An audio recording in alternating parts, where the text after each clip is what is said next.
This is Marcel Brown, the most trusted name in technology, with your technology history for April 20th.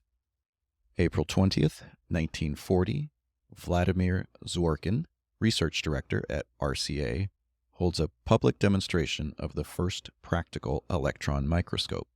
While the electron microscope had originally been invented in 1931, the first model was only able to produce a magnification of 400 power.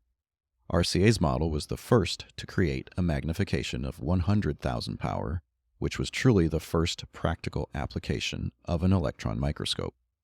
This early model was 10 feet high and weighed half a ton. That thing was huge, especially considering it was meant to magnify really tiny things. Vladimir Zworykin is also famous for being one of the inventors of the television. April 20th, 1998.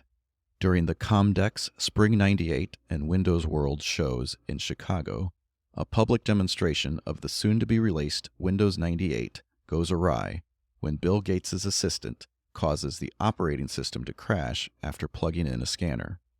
Instead of showing the plug-and-play capabilities they were trying to demonstrate, a blue screen of death is visible by the entire audience, which immediately erupts into laughter. After several seconds, Bill Gates famously responded, "That must be why we're not shipping Windows 98 yet." Ironically, the assistant, Chris Capicella, has moved up the executive ranks at Microsoft, all the way to Executive VP and Chief Marketing Officer.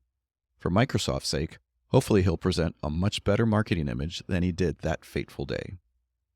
That's your technology history for April 20th. For more, tune in tomorrow and visit my website, thisdayintechhistory.com.